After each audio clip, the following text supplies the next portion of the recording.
Análise política.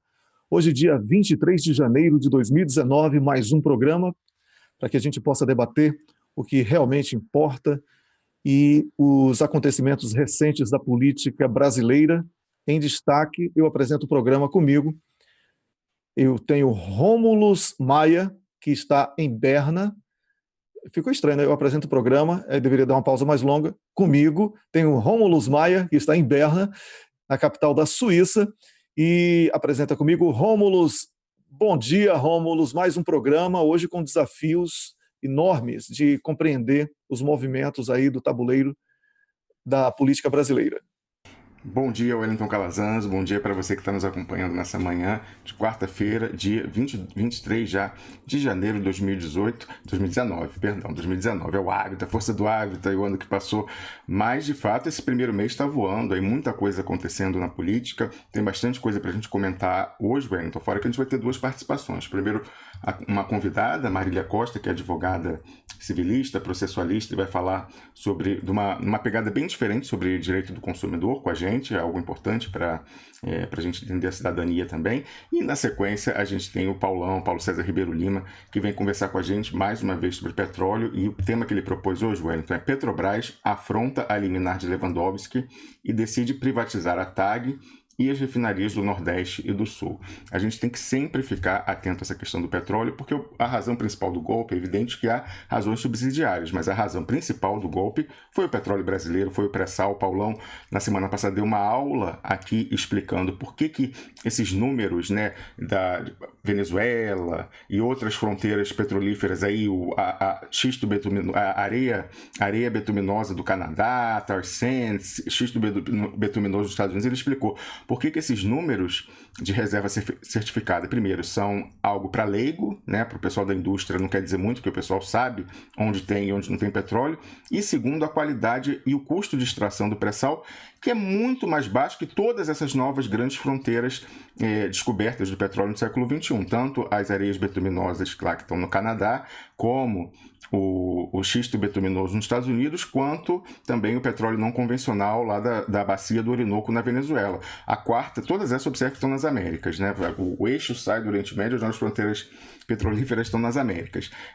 E no Brasil, o pré-sal tem uma qualidade muito melhor, um custo de extração e refino muito menor do que esses. Então, de fato, embora os números de certificação dessas reservas sejam maiores, o Brasil, se for certificar, vai chegar tanto quanto, ele falou isso, que é algo próximo ao mesmo número, só que um petróleo com muito mais, o grau de, eu não sei nem se existe a palavra, mas assim, de recuperação, então de recuperabilidade, que é assim, a quantidade que você pode efetivamente tirar, porque nem tudo que tem embaixo você consegue tirar, isso quem está fora não sabe, mas assim, você injeta água com gás carbônico e, em geral, sai uma parte, mas uma parte vai ficar lá, então você recupera mais, a qualidade é melhor e o custo de extração é menor, então de fato, o pré-sal é a joia da coroa e o golpe foi dado em razão disso. Wellington Calazans.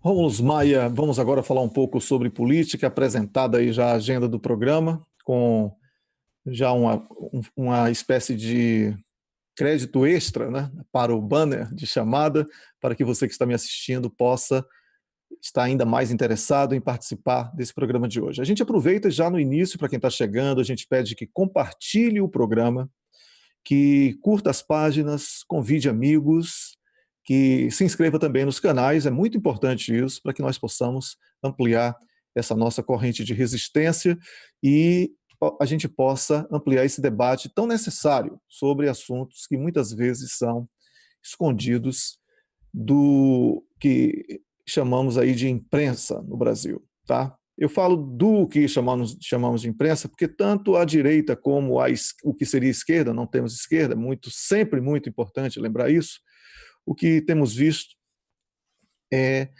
um festival de amenidades gigantesco.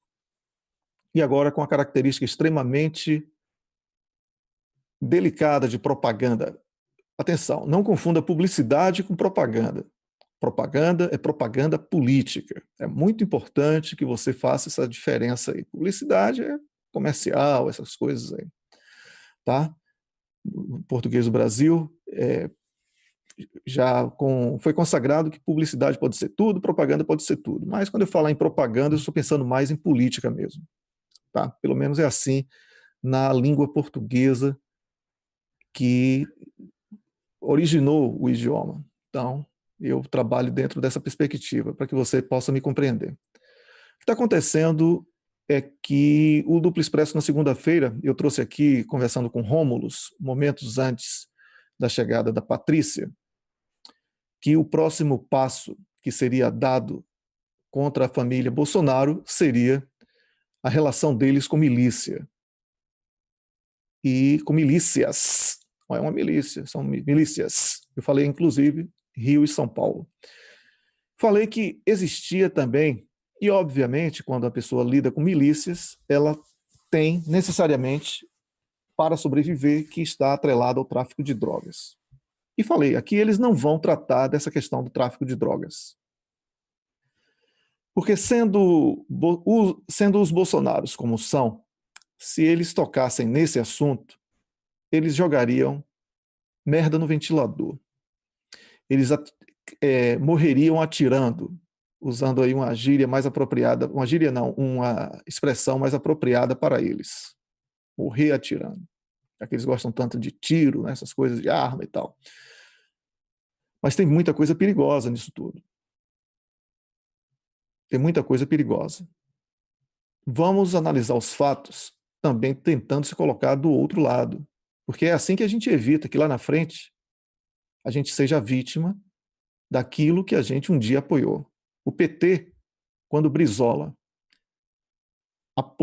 foi contra o impeachment de Collor, porque disse que aquilo abriria um enorme precedente para que outros presidentes caíssem de acordo com o sabor dos ventos da Rede Globo, não era só birra com a Rede Globo.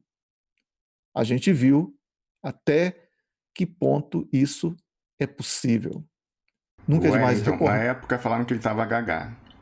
Pois é, na época falaram que ele estava ultrapassado, enfim, tentaram humilhá-lo e era ali a voz da experiência falando. A voz de experiência de quem já tinha visto o dragão de perto. Não é? Então, para aqueles que ainda insistem em chamar, que eu cometi também esse erro, já pedi desculpas a mim mesmo e faço meditação diária para me desculpar sobre isso, mas de chamar aquilo que Dilma sofreu de golpe, né, porque ela mesma disse que era impeachment, Haddad disse que golpe era uma palavra muito forte, e Dilma depois, ao invés de simbolicamente pedir o afastamento da presidência para se inscrever numa chapa concorrendo a algum cargo eletivo, ela simplesmente se inscreveu e jogou toda aquela luta da galera que saiu rouca das ruas gritando não vai ter golpe, teve, ou então volta querida, olha só,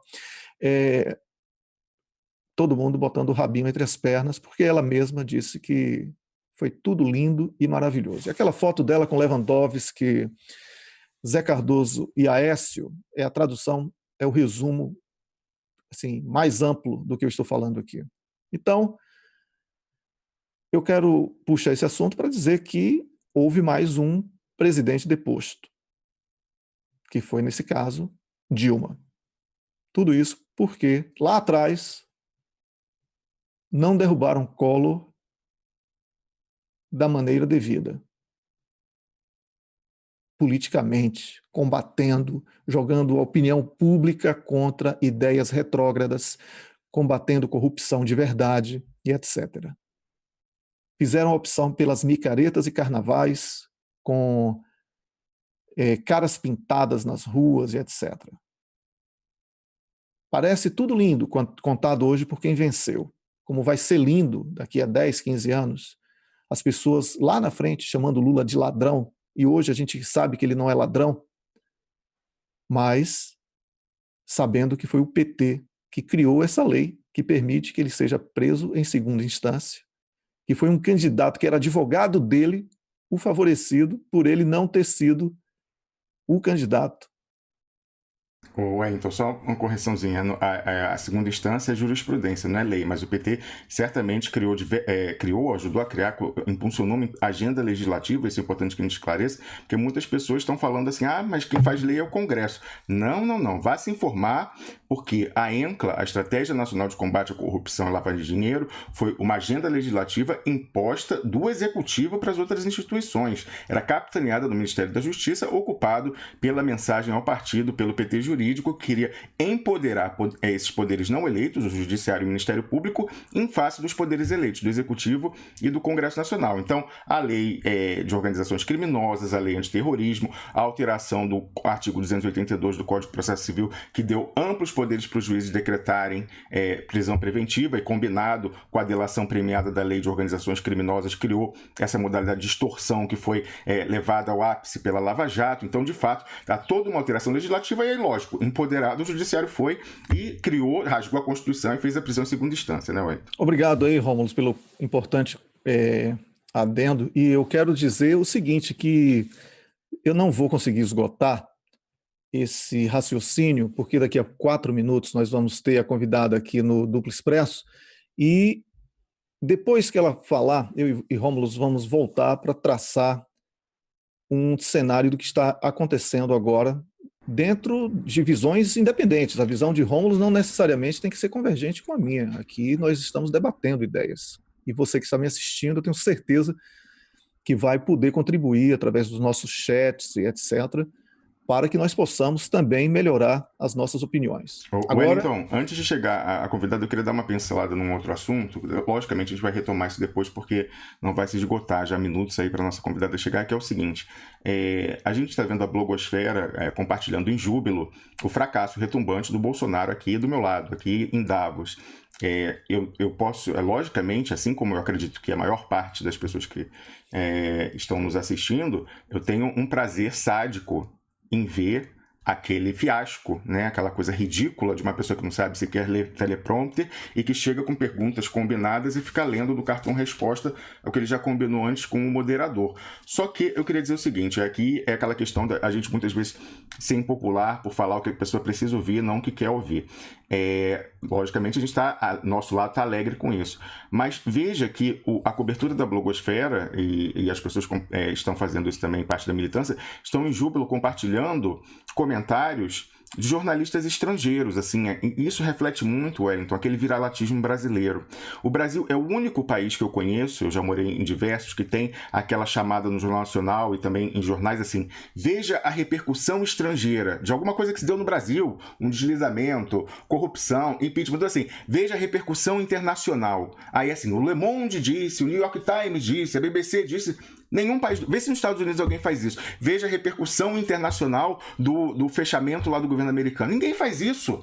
Ué, o que importa o que o outro país está falando? Importa a visão que você tem. Então, cuidado, porque a gente dá muita atenção a esses veículos que são todos conservadores. Eu fico pensando o seguinte, esse pessoal aí de Le Monde, de Financial Times e tal, criticou ontem. Se fosse um presidente nacionalista lá falar que ia retomar o pré-sal, que não ia fazer reforma da Previdência nenhuma, esses jornalistas que você está compartilhando teriam dito o quê? Teriam dito que é um sucesso? Nasce um estadista? Ou teriam dito que era um bolivariano, que ia acabar com o Brasil, que os investidores iam correr? Então, cuidado, porque esse viralatismo a gente tem, todo mundo tem, porque a gente foi criado nessa cultura colonizada brasileira, então é algo que a gente tem que sempre tentar desconstruir e trabalhar. É importante a gente, mas assim, não é a opinião de fora sobre o que o Bolsonaro falou importante. O importante é a gente ver e ver que aquilo é um fiasco. Ficar respaldando, buscando grife por essa nossa necessidade de validação, diz muito sobre a gente e coisas que a gente tem que resolver, Wellington Calazans.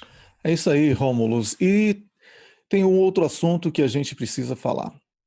As pessoas estão, eu falei isso ontem e anteontem, as pessoas estão dando como a melhor coisa do mundo a saída de Bolsonaro para a chegada de Mourão.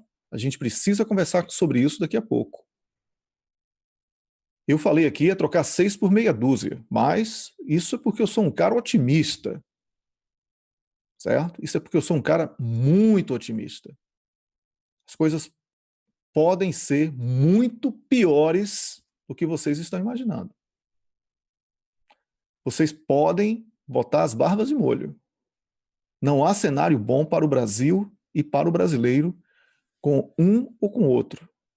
Temos que reconhecer o erro na origem, quando não lutou, o PT não lutou para que Lula fosse o candidato e unilateralmente entregou a cabeça de Lula, certo? E não enfrentou com o povo uma decisão da justiça para tirar Lula das eleições. O PT construiu esse cenário. E eu falava aqui, Haddad entrou para perder. E eu e Rômulo comentávamos que ele queria ser uma oposição autorizada. Ele já está fazendo discussões internacionais para se apresentar como cheirosinho, o bonzinho da oposição cheirosa. E isso é muito perigoso. A gente não tem nem apoio em quem assume o governo e nem uma ideologia voltada para as nossas expectativas de cidadãos nas questões da resistência da oposição. Muito pouco tem se falado sobre previdência, que é isso que poderá derrubar Bolsonaro, porque Bolsonaro está sem força para aprovar a previdência. Mourão chegando, ele aprova a previdência, a reforma da previdência. Ninguém vai se aposentar mais. Aí ele vai pegar ali soldado e cabo do exército para dizer que fez alguma coisa também com os militares, mas o primeiro escalão, que é o que custa caro pra caramba, vai continuar nas regalias.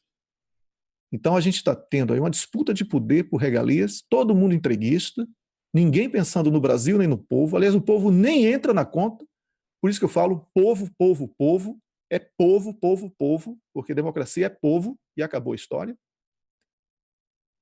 Fica todo mundo preocupado com excitação de mercado, eu já falei o que é isso aqui, tá? Então nós precisamos tomar cuidado. Essa imprensa quando você vê os pseudos blogs de esquerda, que não são nada de esquerda, porque nem esquerda a gente tem, no mesmo pensamento da Globo e das outras empresas de comunicação de direita e tradicionalmente golpistas, não precisa ser expert em política. Algo está errado. E eu quero que você faça essa reflexão comigo, porque política é mais importante do que a ira, o ódio. Acabou a história. O que a oposição está fazendo é uma guerra de torcidas. Tem que derrubar Bolsonaro, porque Bolsonaro ganhou da gente. Certo? Para botar quem e para fazer o quê? Simplesmente tirar uma pessoa. Quando falavam assim, vamos tirar. Primeiro a gente tira ela, depois a gente vê o que acontece. Eu não lembro como era, depois tira os outros, alguma coisa assim. A mesma coisa, quem condenou isso com Dilma, está fazendo hoje. Primeiro a gente tira ele, depois a gente vê o que acontece. Cuidado. Cuidado, porque política não é feita assim. Política é planejamento. E planejamento sem incluir o povo é mais uma ditadura que nasce. E como o Mourão é militar, será mais um Pinochet, porque vai continuar com Paulo Guedes, que também é militar, tem relação com a escola militar, é um Chicago Boy, e ele vai criar aí os Brazilian Boys, certo? Vai criar para entregar riquezas, destruir os direitos dos trabalhadores e do povo, e ficar por isso mesmo, porque ele tem um cano apontado para a cabeça de cada um que disser que está ruim. É isso mesmo que você quer? Você acha, você que se diz de esquerda aí, está me assistindo, acha mesmo que Mourão é uma solução para substituir Bolsonaro e que vai ser bom para caramba porque ele tratou bem os jornalistas, porque ele deu risada numa entrevista coletiva? Você acha mesmo que isso é suficiente para a gente fazer uma resistência política? Então agora somos todos Mourão? Vai ter essa camisa aí? Você vai vestir essa camisa também? É sobre isso que a gente tem que refletir. Estou esperando a convidada, não sei porque é que não chegou até agora. Se não chegar, a gente dá sequência aí normalmente ao programa. Rômulus. É isso aí, Wellington. Aí, ó, chegou já a convidada, não sei se o microfone dela entrou, deixa eu verificar aqui. Acabou de entrar o microfone. Tá, já estamos sem retorno. Ela cortou o próprio microfone. Marília, se você estiver assistindo Bom Dia, se você estiver me ouvindo, se você estava vendo pelo YouTube, você tem que fechar, porque senão vai ter um delay e vai ficar tendo um retorno aqui. A gente conversa só por aqui mesmo, e o pessoal em casa vê lá no YouTube. Bom dia, Marília Costa, você que é advogada, civilista, processualista, e vem conversar com a gente sobre direito do consumidor e propôs o tema direitos usados para vender shampoo ou a cosmetologia dos direitos individualistas. Conta pra gente, Marília, bom dia. Bom dia, Rômulo Maia, bom dia, Wellington Calazans. Antes de qualquer outra coisa, eu gostaria de agradecer o convite, é um prazer enorme, uma honra participar do programa que eu acompanho já há algum tempo e que conta com a presença de pessoas que eu sempre admirei, que eu admiro muito. Bom, o tema, ele surgiu a partir do momento em que eu estava assistindo um programa no YouTube e aqueles comerciais que começam contra a nossa vontade. Começou um programa uma propaganda de uma linha de cosméticos capilares que eu, de fato, não uso, com a protagonista Preta Gil, que, de fato, não é a minha preferência musical, mas, em detrimento dessas questões, eu fui capturada pela mensagem e pela forma como o comercial tratou da questão. E por que ele me capturou, embora não tivesse nenhum atrativo aparente para mim naquele comercial? Porque ele falava das chamadas pautas identitárias, que vocês vêm tratando há muito tempo e que tem sido o principal objeto, tanto da direita quanto da esquerda, para o diversionismo total, a cortina de fumaça, aquele assunto para que a gente não converse sobre as coisas que realmente importam. Por que eu decidi falar sobre isso? Porque eu acho que muitas vezes as pessoas que falam, criticam esse diversionismo, elas são mal compreendidas. É como se a gente estivesse falando mal dos direitos identitários, que eu prefiro falar de direitos individualistas por conta da sua construção histórica, sendo que, na verdade, o que se quer é que essa batalha por direitos seja travada no local adequado. Por exemplo, o programa de vocês sempre deu uma abertura proporcional, sem levantar propriamente a bandeira de as mulheres importam ou nós valorizamos o pensamento crítico das mulheres. Desde o início, vocês sempre valorizaram e continuam valorizando o trabalho e pensamento feminino. Então, eu acho que essas lutas têm o seu campo de batalha, que seria esse, as ações, o mundo prático, e que também seria um campo adequado, seriam as artes, mas o campo político ele deveria ser melhor ocupado com os direitos sociais, que são aqueles direitos que nos agregam, que fazem uma amálgama social, que convergem as pessoas, que unem as pessoas em comunidade, que são aqueles direitos trabalhistas, os direitos sociais como um todo. Então, a partir esse comercial foi o ponto de partida. E nele, o direito que é tratado nele é o direito à diferença, muito debatido na academia, muito debatido na esquerda, e que brilhantemente o professor Boaventura de Souza Santos definiu como temos o direito de ser iguais quando a nossa diferença nos inferioriza, e temos o direito de ser diferentes quando a nossa igualdade nos descaracteriza.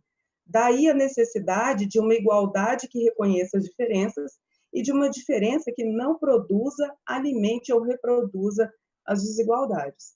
Então, pelo conceito do professor Boaventura de Souza Santos, a gente percebe que são pautas reais, são direitos necessários, são direitos basilares que constituem a existência do ser humano. Só que o problema é que esses direitos têm uma construção histórica ligada ao individualismo. O individualismo ele veio logo em seguida do organicismo. Só uma pequena breve resumo histórico desse contexto. Por volta do século XVII e XVIII, a gente teve uma mudança de perspectiva na visão de mundo como um todo. Antes, o indivíduo ele era visto como uma simples parte da sociedade. O importante era o corpo social, por isso o organicismo. Era um grande organismo cujas partes eram as pessoas.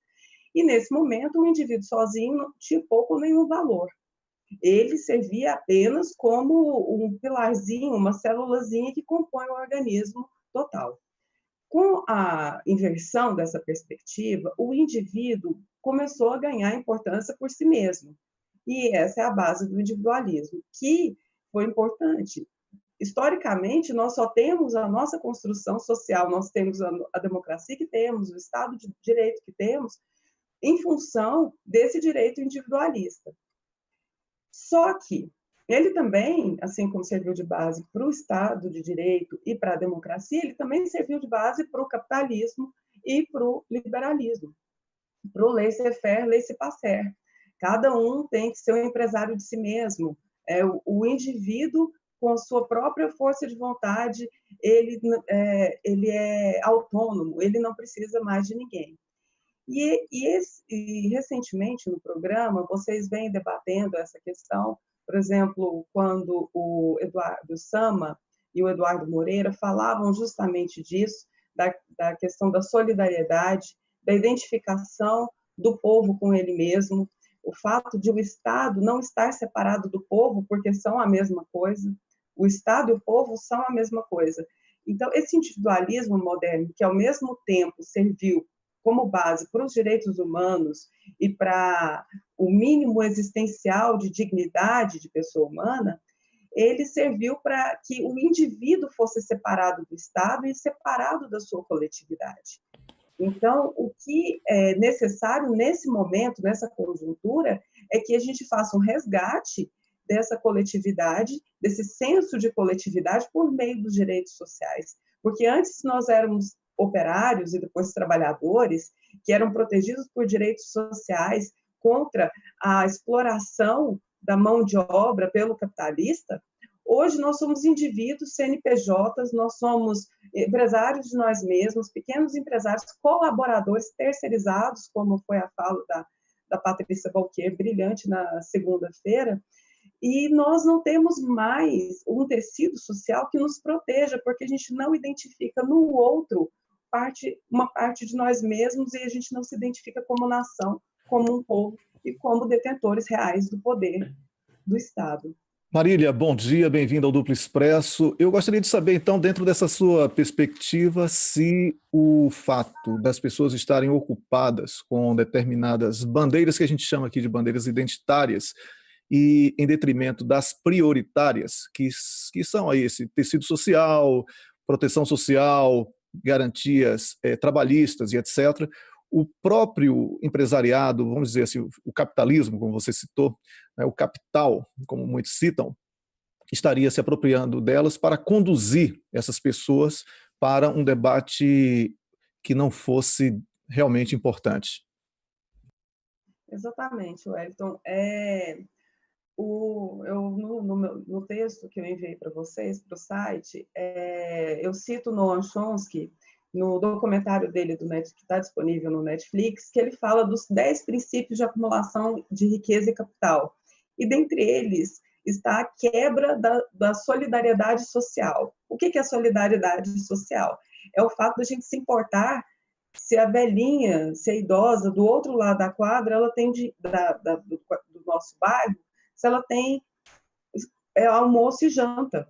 Então, se os idosos da minha cidade têm aposentadoria, o fato da gente estar vivendo um momento de quebra do nosso aparato assistencial e da aposentadoria é uma demonstração que a gente absorveu por meio desse individualismo exacerbado a ideia de que se eu como, se eu almoço e se eu janto, pouco me importa se as outras pessoas da minha comunidade não almoçam e não jantam.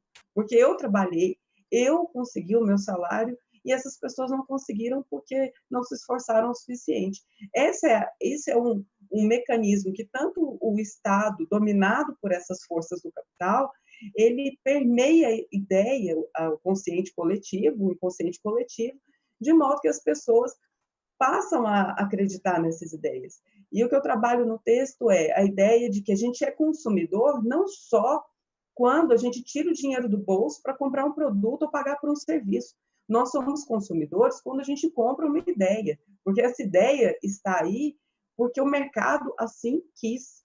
o mercado introduziu essa quebra da solidariedade com essa ideia do indivíduo ser empresário de si mesmo, com um objetivo claro e óbvio.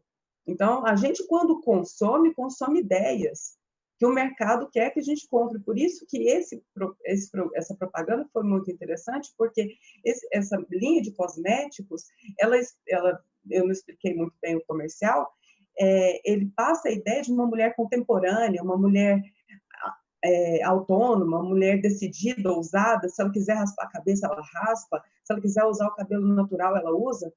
Mas agora que o mercado está permitindo. E o mercado, ele implanta ideias, por exemplo, ele reconhece determinados direitos, que são os direitos individualistas, porque os direitos individualistas, eles não têm o poder de abalar as estruturas do capitalismo. Então, eles são uma moeda vendável, eles são convertidos em capital. Da mesma forma que o campo político se aproveitou, percebeu que os direitos individualistas, identitários, eles poderiam ser convertidos em um certo capital, que no caso era político, porque a esquerda, a direita fica igual o Rômulo sempre fala, com a cenourinha na frente do burro, e a esquerda é o próprio burro correndo atrás da cenoura. E o mercado percebeu que ele poderia converter isso em capital financeiro, de fato, porque as pessoas hoje compram um produto mais pela ideia, mais pelo fato de poder postar no Instagram, de poder usar uma hashtag. A campanha publicitária vem com uma hashtag, que é sim, eu posso. Se eu quiser, eu posso. Se eu quiser, eu posso, independentemente da autorização do mercado. Então, o mercado, ele não, por exemplo, autoriza ou chancela direitos sociais. Ele chancela esses direitos individualistas que não contradizem com os seus próprios interesses. Mas aqueles interesses coletivos, ele, por exemplo, você não vê nenhuma propaganda que trabalha com levanta-bandeira de empoderamento feminino reconhecendo a recém-conquista das domésticas no campo dos direitos trabalhistas. Você não vê uma propaganda, nossa, agora as domésticas têm direitos trabalhistas, elas não são mais escravas do lar, elas podem ir para a sua casa dormir. Olha que conquista, você, mulher, você pode. Se lutar, você pode conseguir. Você não vê o mercado chancelando esse tipo de direito, só os individualistas, porque destrói o tecido social e está de acordo com seus próprios interesses. Muito bem. Marília, eu queria fazer uma pontuação aqui, que até você não vai ter a resposta, eu acho que ninguém tem a resposta ainda, que é o seguinte: o nosso desafio da nossa geração é mais difícil do que nunca, porque mais do que nunca, essa propaganda ela é globalizada. Você mencionou aí na sua fala que você viu um comercial no YouTube, você falou da pessoa postando no Instagram. A nossa geração, ela é a atual geração, ela é a mais americanizada de todos os tempos. E tanto a questão do identitarismo como o consumismo exacerbado, tudo isso vem da matriz, vem dos Estados Unidos.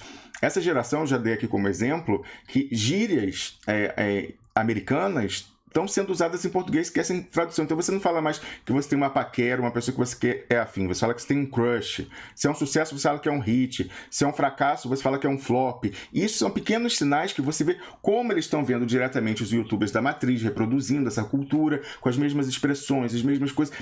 Eu já falei uma vez que eu gostei muito da definição que a Salma Hayek, que é a atriz mexicana, deu. Ela falou quando ela se mudou para os Estados Unidos, que o americano vê o estrangeiro que nem no Epcot Center, que tem os bonequinhos, cada um com a sua roupinha do seu país. Então lá a mexicana vestida de índio, a não sei o que, né, a japonesa com kimono e tal, todos cantando uma mesma melodia e uma mesma letra, só cada um na sua língua, mas é a mesma música e cada um, enfim, a ideia é a mesma, só com tradução. E eles acham que é isso, que todo mundo é um americano ou pode ter o ethos americano adaptado. Então o nosso desafio é enorme pelo massacre que a gente tem aí de Netflix, de não sei o que, e esse modo e esse ethos individualista, como você muito bem pontuou, a gente está sendo massacrado com isso. Então, é realmente um desafio de monta, né? O que você acha disso?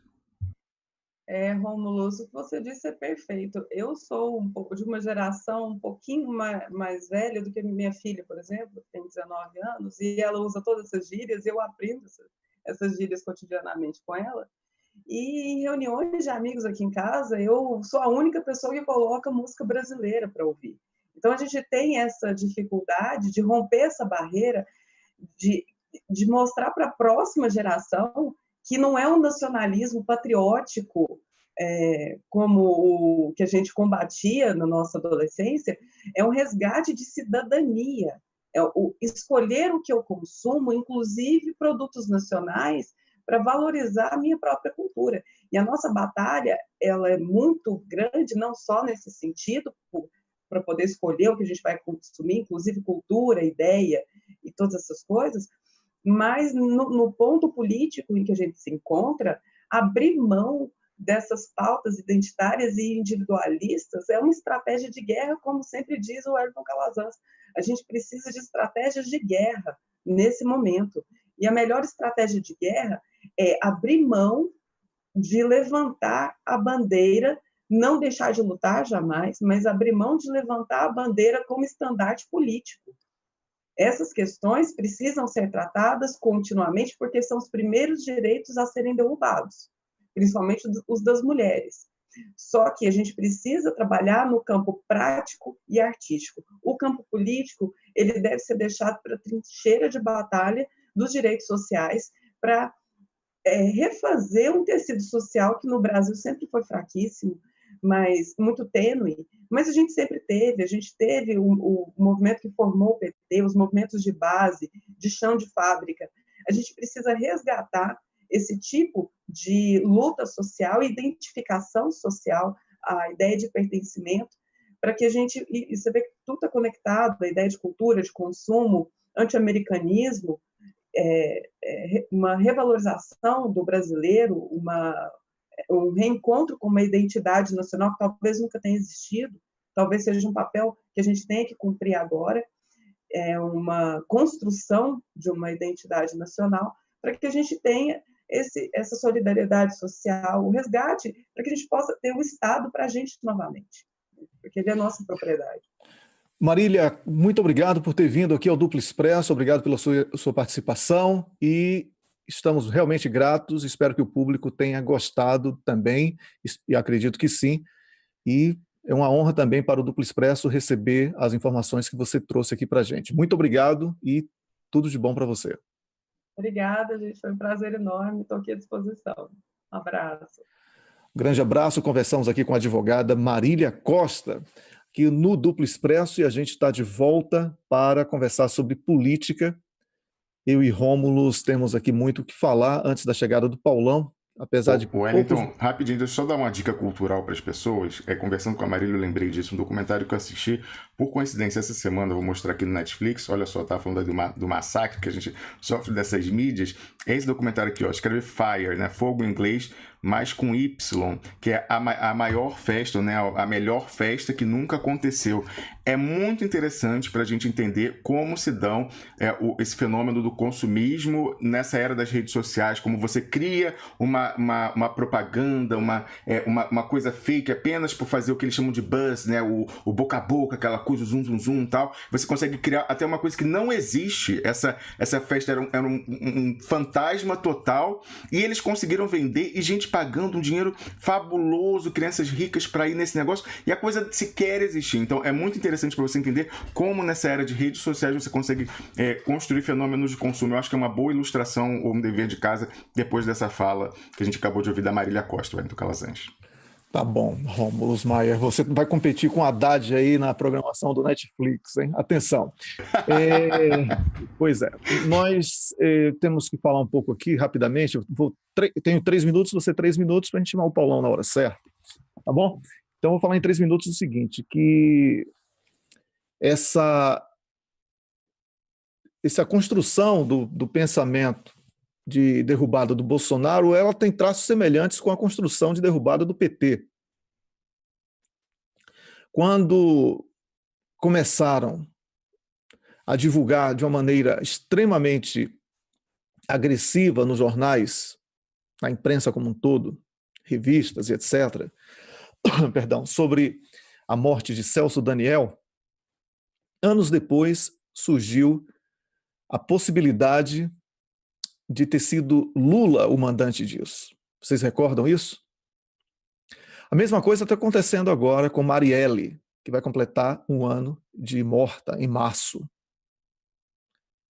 E, por isso ter acontecido, agora trazem a relação da família Bolsonaro, como se diz, a suposta relação, né, porque eu não tenho provas concretas, então vou falar a suposta relação da família Bolsonaro com as milícias e com o crime da Marielle. Minha gente, isso é realmente preocupante.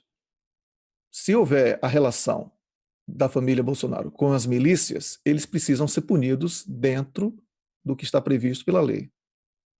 Mas criar fato consumado apenas porque as pessoas querem saber quem matou Marielle, como eu quero, todo mundo quer, como eu quero saber quem matou Paulo Sérgio, 2 dias antes de matarem Marielle, mataram Paulo Sérgio, que a gente não tem foto dele, teve que colocar uma parte dele morto no chão, e ainda teve gente que veio criticar o Duplo Expresso porque a gente botou a foto dele morto no chão, quando a crítica deveria ser a quem não publicou a morte daquele rapaz que morreu na semana errada, como eu falei no meu artigo. Bolsonaro tem todos os defeitos do mundo, é um completo idiota, os filhos dele são aquilo que são. Mas será que só descobriram isso agora? Antes das eleições não estava claro? Por que ninguém levou a sério o que falamos aqui sobre a não facada de Bolsonaro? A mentira? Uma facada que não existiu para tirar ele dos debates, para que ninguém soubesse que ele é isso aí, que todo mundo já sabia que ele era?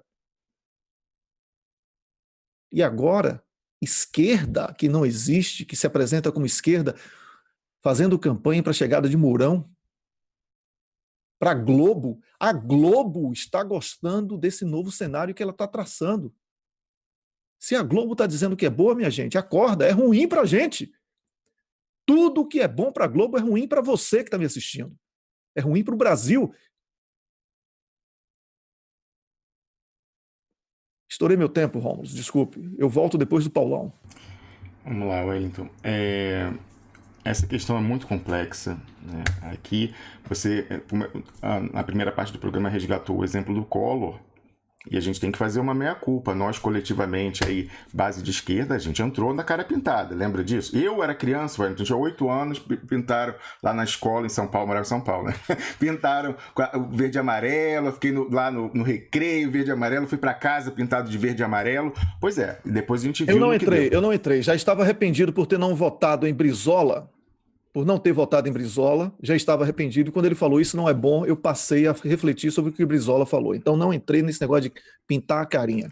Pois é, você vê, nem a minha mãe sendo brizolista em casa, eu consegui, porque eu fui doutrinado na escola, né? O pessoal fala de doutrinação na escola, me pintaram a minha cara, eu fui, né, lá, não sei o que, teve gente, professor que foi para a Avenida Paulista, então, tudo isso aí, a gente foi massa de manobra naquele momento. E a gente sabe hoje que justamente o Collor foi rifado quando ele enfrentou interesses da Globo, nomeadamente, e ali a elite política no Congresso Nacional. É um antecedente histórico que a gente tem que entender para não ser... O que eu falei, a gente pode até algumas pessoas chegarem à conclusão de que é melhor o Mourão, você está alertando para os riscos disso. Eu já falei aqui que eu acho que pode ser pior, a probabilidade é que seja pior com o endurecimento, mas eu vejo talvez como etapa necessária para a superação, ele entrar para começar o desgaste das Forças Armadas e começar a contagem regressiva para a reconstrução, porque continuar o Bolsonaro aí do jeito que está é a continuidade desse discurso das instituições funcionando normalmente e desse simulacro de institucionalidade. Enquanto não ficar claro isso pro povão lá, pro povão, que quem está mandando as Forças Armadas e elas continuarem com esse cartaz, a gente vai conseguir superar?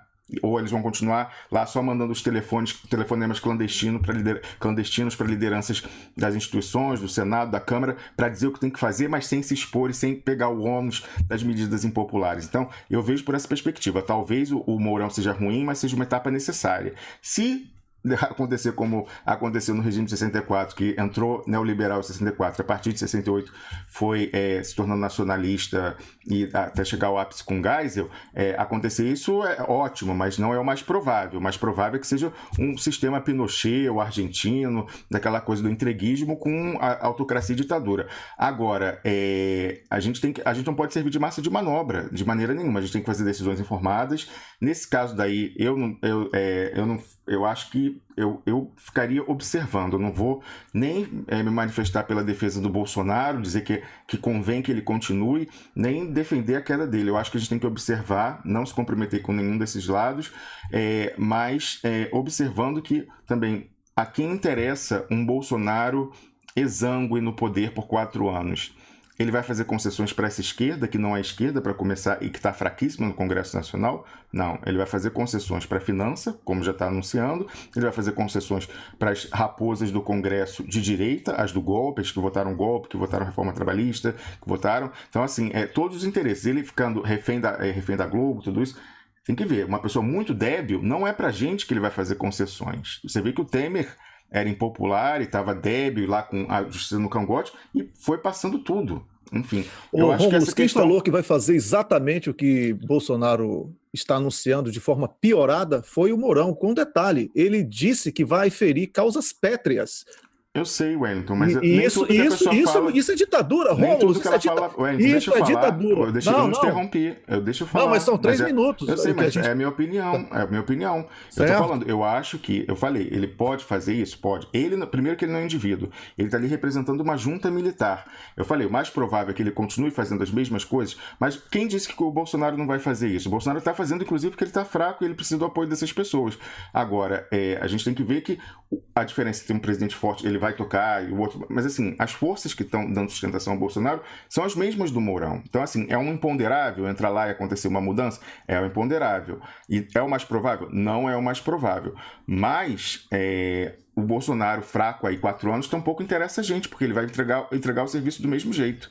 Olha, Bolsonaro fraco com o povo incitado aí às ruas por uma esquerda que irá nascer pela necessidade, pelo ronco da barriga, eu prefiro essa aposta, a ter um Mourão forte, fazendo exatamente o que faria um Bolsonaro fraco. A gente aqui está brigando, sabe por quê? Para saber se vai entregar com luta ou sem luta, com luta ou com medo. Então, se é para lutar, que seja agora. Se é para desmoralizar essa esquerda fuleira que a gente tem, que seja agora. Se é para denunciar a presença militar, que seja agora. Se Bolsonaro não está mandando, porque já está com o militar no cangote, que seja denunciado agora. Mas botar um militar, que todo mundo está dizendo agora que é o cheirosinho, bonitinho, porque trata a imprensa bem, dá cafezinho e deixa ir ao banheiro na hora certa, isso é muito pouco para o tamanho do Brasil.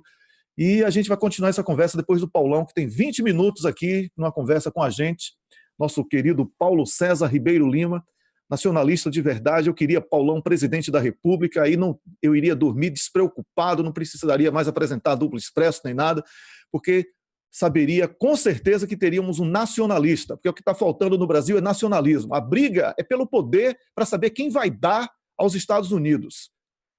Eu queria que fosse uma briga para saber quem vai recuperar o Brasil e a autoestima do brasileiro. Mas essa briga não tem, não entrou nesse debate, nem de esquerda nem de direita. A briga é saber se Bolsonaro vai dar de roupa rosa ou se o Mourão vai dar de roupa azul. Paulão, bom dia, Paulão. Bem-vindo. Vamos falar de petróleo, coisa que o brasileiro não sabe a cor. Quais são as cores do petróleo, Paulão? Bom dia. O microfone aí do Paulão. Paulão, o microfone aí, Paulão. Hein? Agora. Bom dia, Wellington. Bom dia, Rose. Bom dia, Carlos, Camila. Um prazer estar aqui com vocês.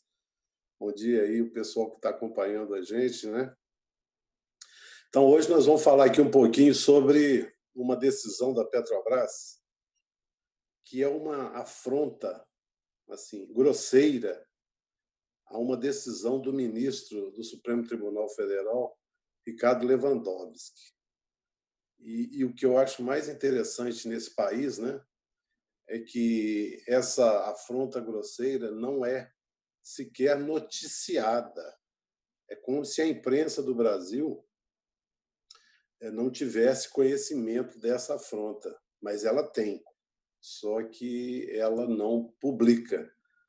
Daí a importância do Duplo Expresso, esse espaço aqui onde a gente tem liberdade para colocar as nossas posições técnicas, né? Então, o que aconteceu? O Tribunal de Contas da União, em razão do Acórdão 442 de 2017, resolveu legislar, né? Então, ele acabou criando uma legislação, né, estabelecendo procedimentos para a Petrobras privatizar ativos. Depois disso, na mesma linha dos procedimentos iguais aos determinados pelo TCU, foram objeto de um decreto, ainda no regime Temer, o decreto 9188 de 2017. Esse decreto repete os procedimentos do TCU e ambos, né, não tratam de licitação, criam regras próprias, né? Não tem nada a ver com a licitação que está prevista na legislação brasileira, né? Quer seja pela Lei 8666, quer seja pela Lei das Estatais, né? A Lei 13.303. Bem, então, com base nesse acordo e, posteriormente, nesse decreto, que regulamenta o artigo 29, inciso 18, da Lei 13.303, da Lei das Estatais, que prevê dispensa de licitação no caso de venda de ações de empresas públicas, sociedade de economia mista e subsidiárias. Ocorre que há uma decisão do ministro Lewandowski no âmbito da ação direta de inconstitucionalidade 5624, né, estabeleceu muito claramente que a dispensa de licitação, né, de que trata esse artigo 29, né, inciso 18 do caput do artigo 29, que essa dispensa só pode ser aplicada à venda de ações que não importem a perda do controle acionário. Bem, então está muito claro que, se importar a perda do controle acionário, tem que ter licitação, o que também é uma coisa mais do que óbvia, né? Na minha opinião, a decisão do ministro Carlos foi até tímida. A licitação é para qualquer situação. Esse inciso, na verdade, ele é inconstitucional. Mas está muito claro que é na venda, na perda do controle acionário. A Petrobras está aí com projetos de privatização que eu estimo em 30 bilhões de dólares, sem nem o Fernando Henrique, nada, e já foram 18 bilhões de dólares privatizados, né? E entre essas licitações, essas privatizações sem licitação, as mais importantes, né, talvez sejam as privatizações da TAG, que é a grande transportadora de gás natural do Brasil na região norte e nordeste, né? Inclusive lá na Amazônia, gasoduto construído, fantástico, toda a rede de dutos, porque a região sudeste já foi entregue, já foi vendida sem licitação, ilegalmente, e a ANTS. E agora estão à venda a TAG. Paulão, desculpa interromper. Paulão, só para ilustrar isso que você está falando, do tamanho da lesão ao interesse nacional, a transportadora do Sudeste foi vendida para aqueles canadenses, mas parece que é britânico, o fundo é obscura, a participação societária da Brookfield, e a estrutura está lá, a Petrobras é a principal que usa, então ela vendeu um bem que ela vai usar, e em um ano de uso, ela passou a pagar aluguel por uma propriedade que era dela, ela vendeu e agora aluga. Em um ano de aluguel, um ano e pouquinho, ela já pagaria um valor, isso é um estudo da FUP, pagaria o valor que ela recebeu pela compra, em apenas um ano alugando, Paulão. Mas eu não estou entrando nem no mérito, viu?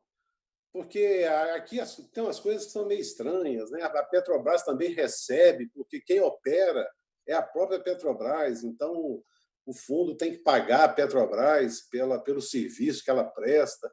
Então é uma coisa assim.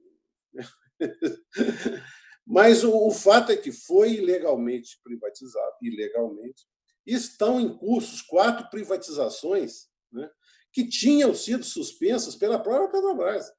Quando a Petrobras tomou conhecimento da decisão do ministro Ricardo Lewandowski, a Petrobras suspendeu. Não, nós não podemos privatizar, vender 90% da TAG, 100% das ações da ANSA, 60% das refinarias do Nordeste e dos terminais e dutos integrados a essa refinaria, e 60% das refinarias do Sul e dos terminais e dutos integrados às refinarias do Sul.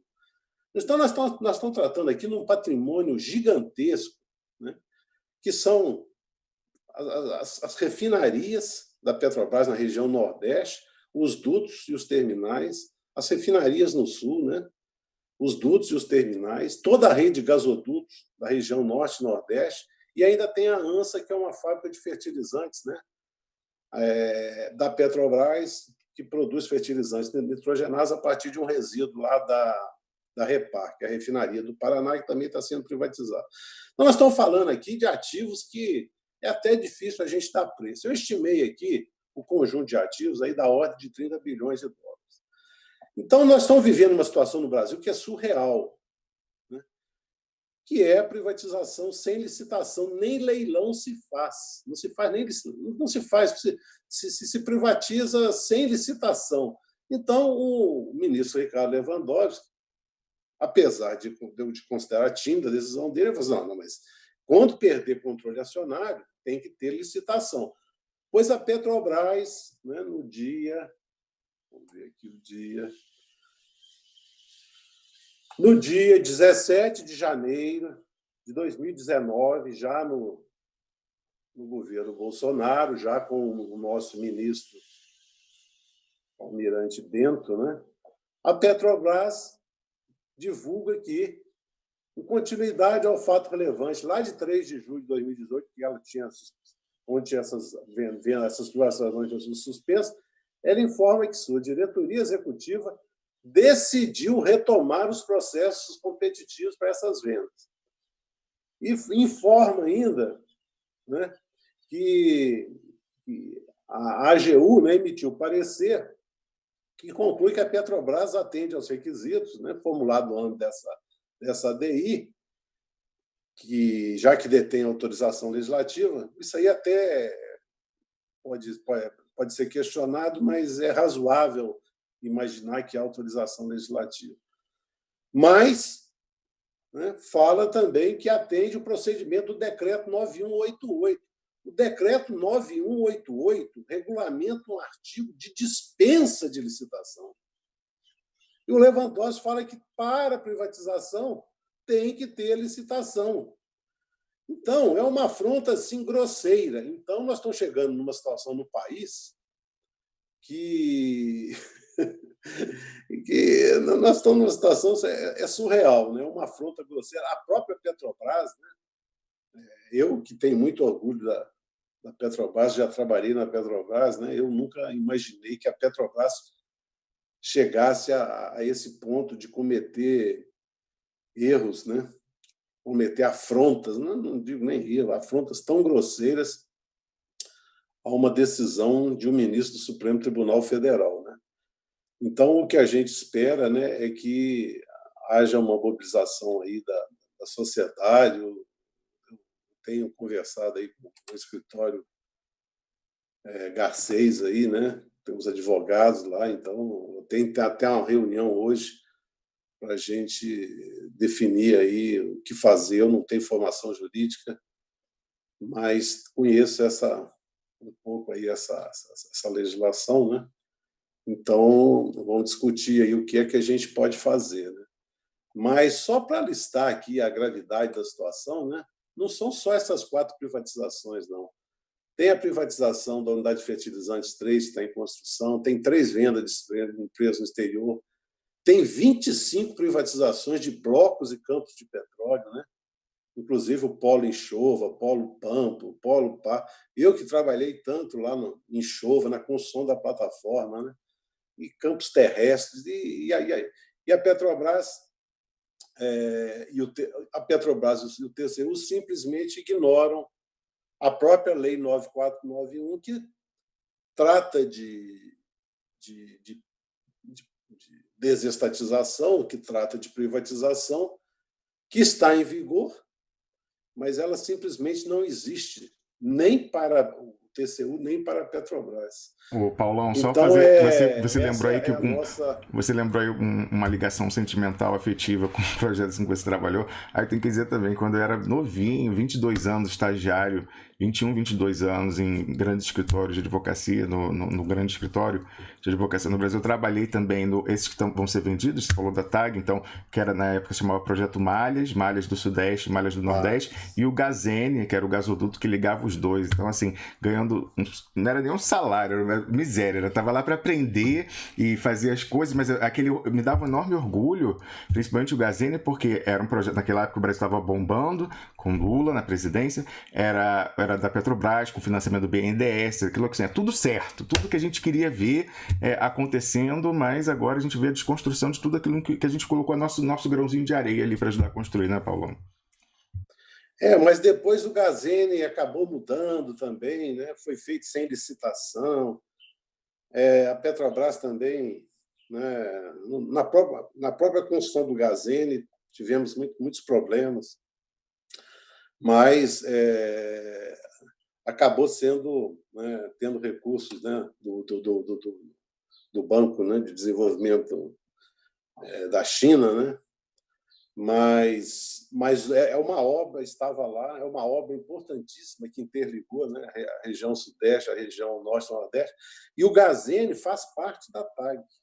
Então, a TAG ela pega desde aqui o Gazene, que sai ali de Cabiúnas e vai até lá ao Nordeste, passando por Espírito Santo, Bahia, né, e indo até lá, Rio Grande do Norte, né, e todo o gasoduto que foi construído, uma obra fantástica, né, que liga Urucu a Coari e depois Coari a Manaus, né? Esse gasoduto Coari-Manaus é uma obra de engenharia fantástica, né? Então, participei desse também na época, era Project Finance, né, fazendo a estrutura financeira, lógico, como estagiário, era assim, era a pulga da coisa, mas enfim, né, horas de trabalho lá fazendo, ajudando a redigir os contratos. Mas o fato é gravíssimo, né, Ramos? E aí vem a pergunta, né, o que fazer, né, nesse país, né? Nesse país. O que eu posso fazer aqui, eu até já enviei esse texto que está sendo publicado aí, né, hoje, né? Enviei para amigos, vamos ver se chega pessoas aí do governo, né? Porque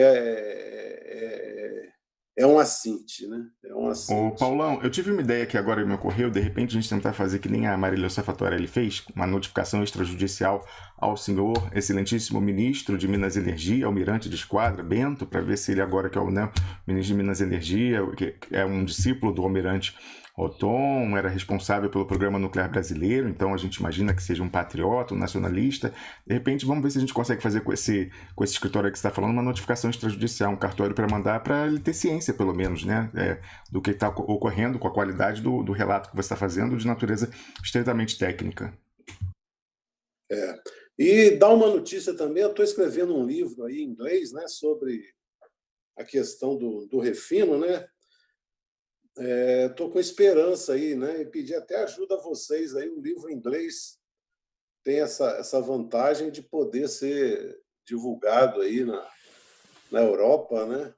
Quem Paulão, sabe a gente já vou interromper para dizer que a gente vai fazer o que for possível e a gente já vai querer você como nosso próximo entrevistado para o programa da televisão aqui dos países nórdicos, em inglês, para o próximo programa. E o York, que fica chateado quando você diz o primeiro nome dele, é só York, tá? Ele que está na produção aí com o Krebs hoje, mas o York deverá entrar em contato com você para a gente combinar isso também, e aí a gente amadurece melhor essa ideia e pode ter certeza que vai ser uma honra. Um livro seu, certamente, é algo que todo brasileiro deverá ler para conhecer, apesar de ser livro com muitos termos técnicos e etc., a gente tem que parar de preguiça e a gente tem que gostar desse negócio aí chamado petróleo. A gente tem que gostar desse negócio chamado petróleo. porque nos próximos 50 anos ainda vamos ter o petróleo como grande carro-chefe, e o Brasil tem isso aí ainda, tem muito petróleo. E é por isso que a gente está discutindo aqui amenidades e picuinhas de política de pessoas que foram autorizadas para que ingressassem na política para ocupar você. O que eles querem é roubar o petróleo do Brasil, e é por isso que a gente tem Paulo César Ribeiro Lima aqui, Paulão, para falar sobre esse importante assunto que o pessoal só fala quando está sendo vendido, quando foi entregue ou quando tem vazamento. Vazou petróleo no mar, aí mostra o golfinho todo sujo. Quantos golfinhos, quantas tartarugas foram salvas por causa dos projetos da Petrobras? Hã? O projeto Tamar, né? O projeto Tamar, que eu conheço de perto, já trabalhei de perto com o projeto Tamar, na comunicação da Petrobras ali na região. Esse projeto ainda era da minha época, né? Época de Petrobras. Então, realmente a gente vê a Petrobras da minha época, né? E a Petrobras... Tanto é que a gente não deve nem falar Petrobras, né? A gente deve falar a administração da Petrobras, a atual administração da Petrobras. Então, não foi a Petrobras que retomou, foi a atual administração que retomou essas vendas e que é a atual administração que afronta grosseiramente o ministro do Supremo, né? Então, Paulão, é preciso a gente lembrar, aí é triste para quem está nos assistindo, mas a maior parte dos diretores da Petrobras, da diretoria, foram indicados, não foi pelo Bolsonaro, não foi pelo Temer, foi pela Dilma Rousseff, não é isso, Paulão?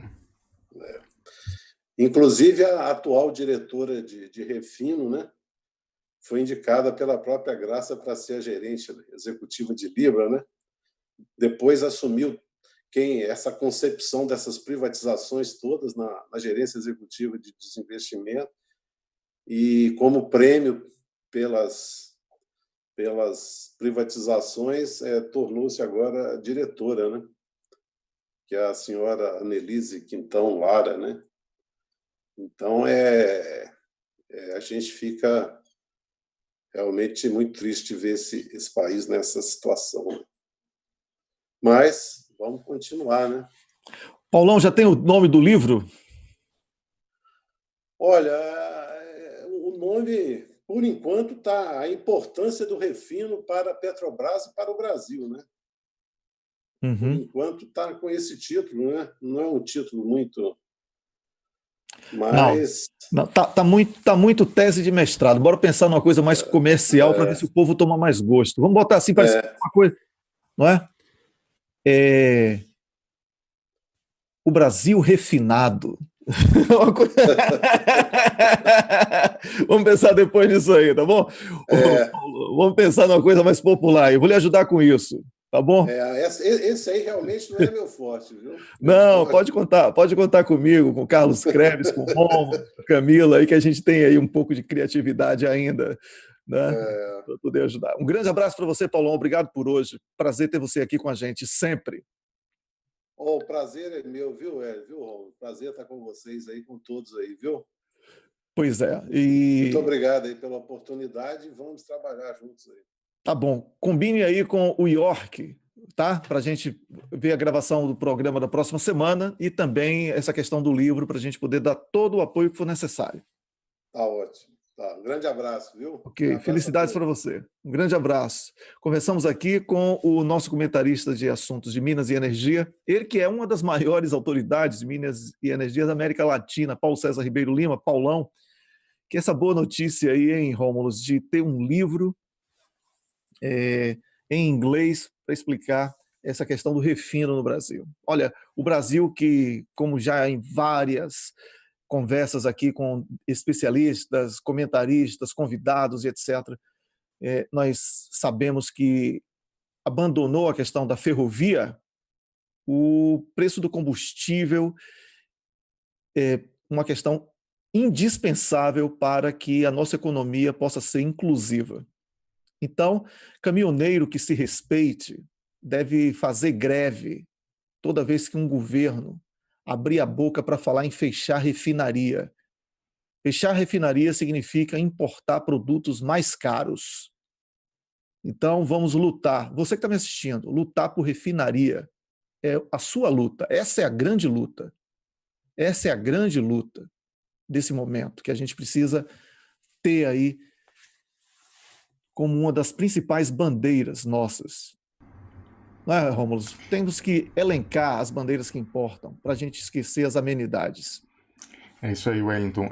Ainda para fechar o capítulo petróleo e entreguismo de hoje, a gente precisa fazer uma retificação com relação ao que foi dito na semana passada aqui, quando a gente recebeu o Paulão. A rodada de licitação, a sexta rodada, chama partilha, mas a de entrega do pré-sal, não ocorreu ainda. Na verdade, toda a imprensa caiu num erro de interpretação da decisão do Toffoli, do ministro Toffoli, que autorizou a Petrobras a seguir vendendo os ativos, passando por cima da liminar que tinha sido concedida pelo Marco Aurélio Mello no fim do ano passado, logo antes de entrar no recesso do Judiciário. Eu fui pesquisar, Wellington, a fundo, porque a gente foi indagado, inclusive, por membros da comunidade do Expresso, queriam saber também, a gente também ficou curioso, aí eu fui checar a própria decisão e eu descobri de onde surgiu o erro. Na verdade, toda a imprensa entrou em pool e foi um erro de interpretação. Olha só, estou indo lá para uma publicação específica de direito, né, que é o consultor jurídico, e aí ele coloca, Toffoli derruba a suspensão de decreto sobre venda de ativos da Petrobras. Isso foi há 10 dias, mais ou menos, no dia 12 de janeiro. E aí, olha só o erro que foi perpetuado em todas as notícias. Na decisão de sexta, Toffoli explicou que há, no caso, risco de lesão à ordem pública caso a liminar de Marco Aurélio seja mantida. Isso porque a Petrobras, que tem direito de preferência, ficaria impedida de participar da próxima rodada de licitação para exploração de áreas do pré-sal, marcada para a próxima sexta-feira, 18/1, ou seja, sexta-feira passada. Na verdade, se você for na decisão do Toffoli, o que ele fala?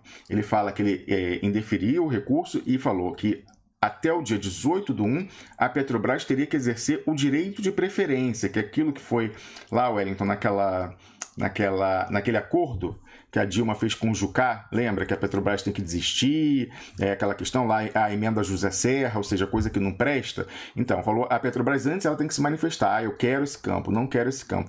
Mas então, na verdade, é um calendário. Então, primeiro a Petrobras fala em que ela está interessada, em quais campos ela está interessada, aí depois a Agência Nacional do Petróleo vai fazer o edital de licitação já dizendo, nesse aqui, necessariamente, quem quiser entrar vai ter que entrar como sócio da Petrobras. Então, primeiro é uma etapa. Primeiro a Petrobras diz, e aparentemente a Petrobras teria até sexta-feira da semana passada para dizer quais campos ela queria estar e quais ela ia entregar, liberar geral para os estrangeiros. Aí eu entrei no site da Agência Nacional do Petróleo, fui olhar aqui de fato o cronograma da sexta rodada e ela foi ainda marcada no fim do governo Temer, a resolução do Conselho Nacional de Política Energética é de dezembro, olha só, do 22, não, isso aqui é a lei, mas enfim, foi 19 de dezembro, tá aqui, foi publicado no Diário Oficial da União em 19 de dezembro, aqui tem já as áreas que estão identificadas, quais que vão participar, possivelmente a ANP deve ter dado esse prazo, aqui não tem nenhuma informação sobre isso, mas estou deduzindo, possivelmente a ANP deve ter dado esse prazo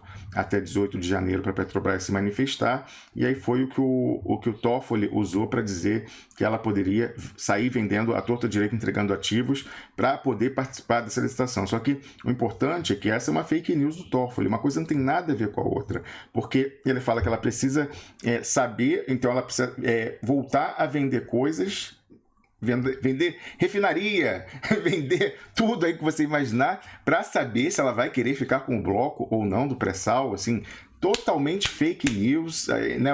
Devia estar na peça da Petrobras, essa fake direito, fake news. Aí o Toffoli foi e agasalhou isso daí, mas na hora de traduzir essa decisão, o pessoal colocou como se esse exercício de direito de preferência fosse já o leilão, não é o caso, o leilão vai ser marcado ainda. Então fica a correção, Wellington Calazans. Muito importante, porque a gente, inclusive, perdeu noite aqui de sono, né? Com essa angústia da entrega do pré-sal. Se ainda há tempo para a gente lutar por isso, que seja agora, com todas as razões possíveis, a nossa luta também. Porque quando a gente fala de pré-sal aqui, a gente fala de riqueza para o povo brasileiro. E é isso que diferencia uma página que trabalha com perspectiva de melhorar uma sociedade e melhorar a condição do seu povo e do seu país, quando aborda soberanias nacional e popular, de outras que estão presas às fofocas. O que disse a Globo, o que disse a Veja, o que disse o Twitter de fulano, isso é fofoca, minha gente. A gente tem que trabalhar com projeto. Nós chegamos até aqui, nesse caos, pelo absoluto abandono das questões importantes. Nós chegamos até aqui porque praticamos idolatria na política. Lideranças vão existir sempre, mas o líder, como ídolo, ele passa a ser um perigo para quem o idolatra. Por várias razões. Agora, nós estamos pagando as consequências disso, tanto no que seria uma esquerda como no espectro à direita da política.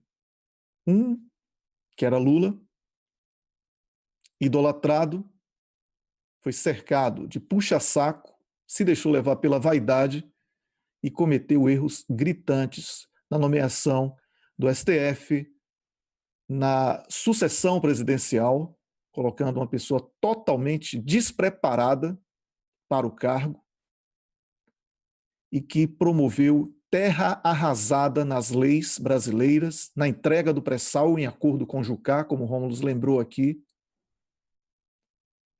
O outro foi chamado de mito por uma série de analfabeto político ou de ressentido. Médico que tinha raiva do médico cubano porque o médico cubano estava onde ele não queria estar. Eu nunca vi um tipo de inveja dessa. É você ter raiva de quem está fazendo o que você não queria fazer. É uma jabuticaba da inveja brasileira. E isso aconteceu com os mais médicos. E essa galera que é normalmente uma casta privilegiada da sociedade brasileira, de médicos, né?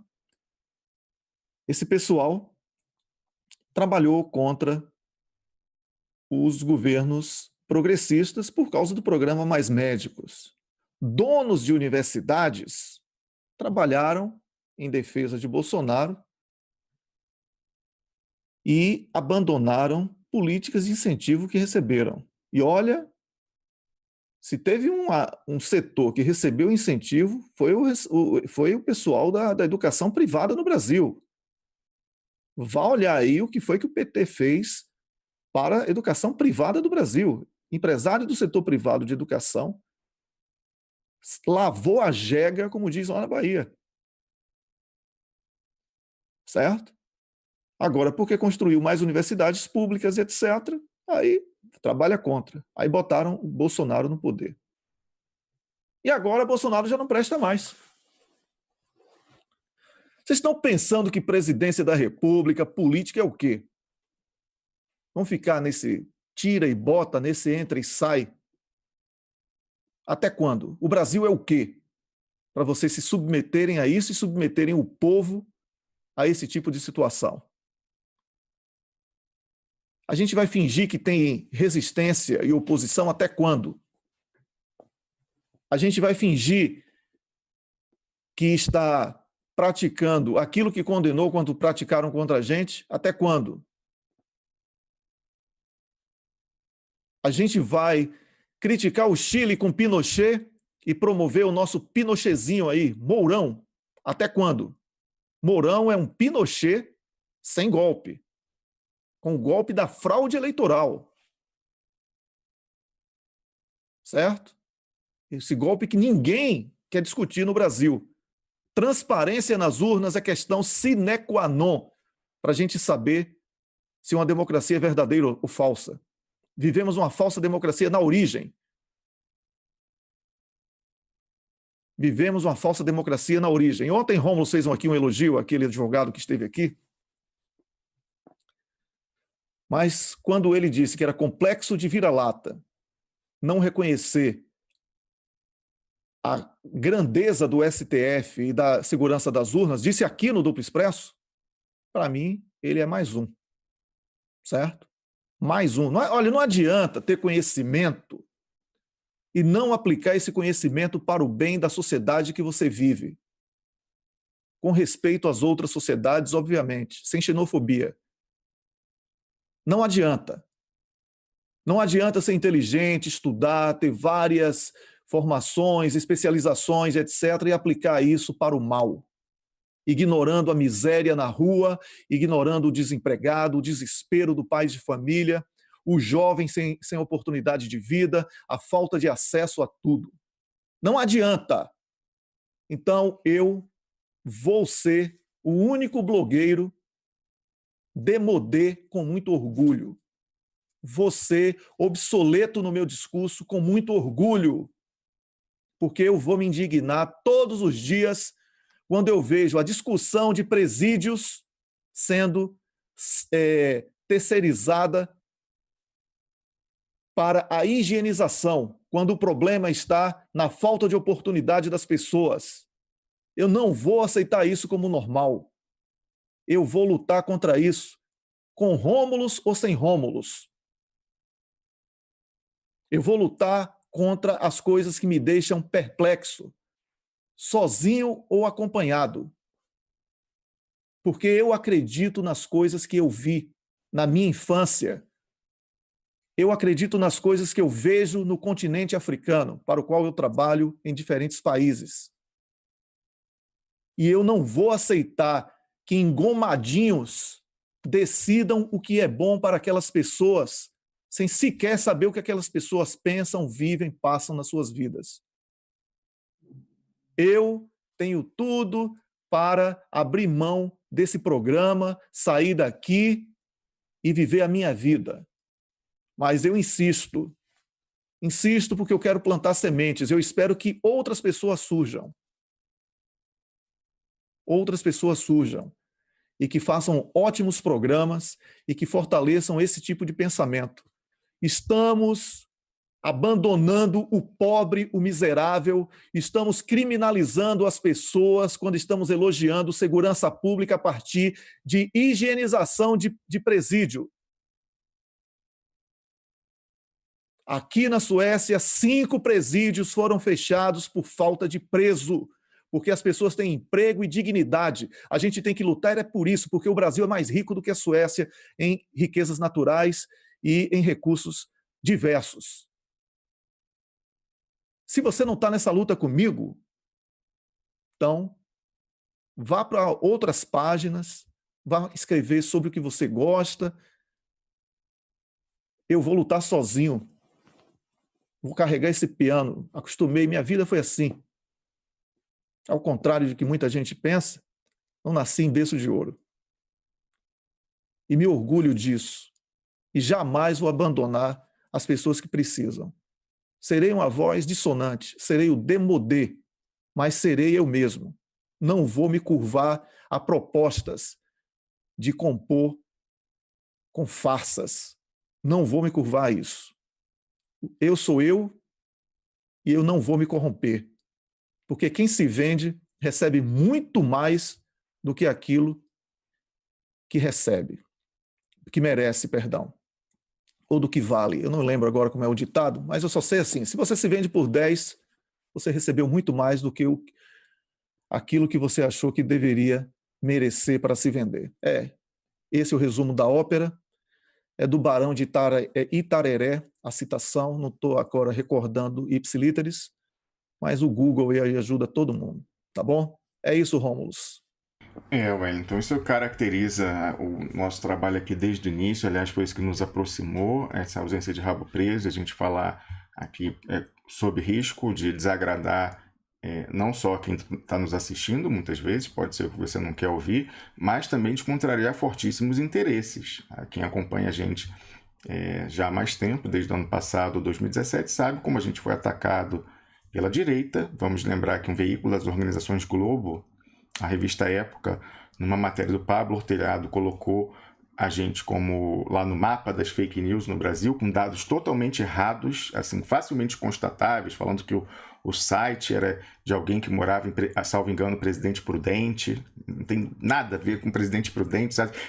Quem conhece um pouquinho de informática sabe que é só você ir num site e no Whois, que é uma coisa... Whois em inglês é quem é. Você vê de onde ele é hospedado, quem é o dono dos dados. Se a pessoa fosse, veria que ele é hospedado aqui na Europa. Não tem nada a ver com o Presidente Prudente. Falou que a gente tinha 5 páginas no Facebook reunindo mais de 500 mil seguidores.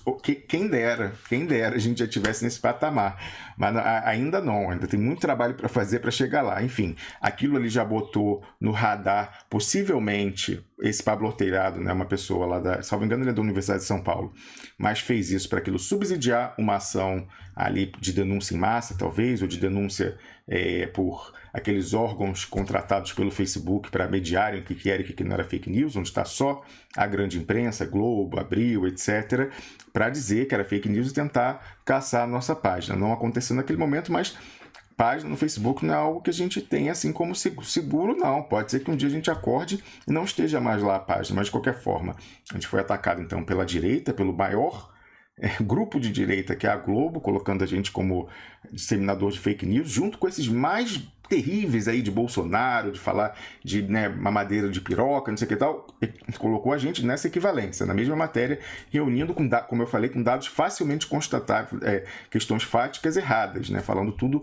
errado com relação a gente. Aí a gente procurou um dos coautores da matéria, falando, olha só, tá aqui, blá, blá, blá. Inclusive foi um expressionauta que nos segue, que foi colega do coautor na faculdade, ou pelo menos na pós-graduação, que falou, não, o que vocês estão falando tá tudo errado, tal, e procurou eles, e eu falei, e aí a pessoa falou, não, mas a gente não quis dizer que vocês eram fake news, a matéria era sobre fake news, e aí no meio mencionamos, mas não tem nada a ver, enfim, né?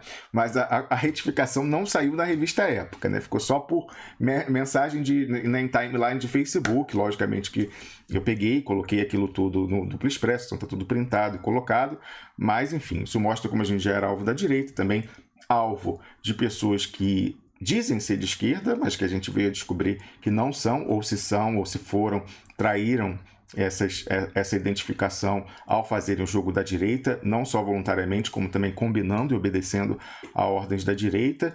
Fomos atacados pela toda a blogosfera dita blogosfera progressista em pool, fizeram uma blitzkrieg, todos se reuniram tentando nos erradicar, e a gente vai continuar contrariando esses interesses fortes. Então, e também, muitas vezes, não ser totalmente compreendido na nossa exposição por quem está nos assistindo. Então, daquela vez em que começou um consenso na esquerda de massacrar as Forças Armadas por virtude da intervenção no Rio de Janeiro, a gente falava que era importante não antagonizar a instituição, não tratar os militares em bloco, não ficar chamando militar fascista, que era para fazer e tomar muito cuidado com essa questão de como tratar a segurança pública, porque é uma dificuldade eleitoral da esquerda, essa defesa do direito penal mínimo, das políticas de direitos humanos, já é difícil em geral, né, em sociedades ilustradas.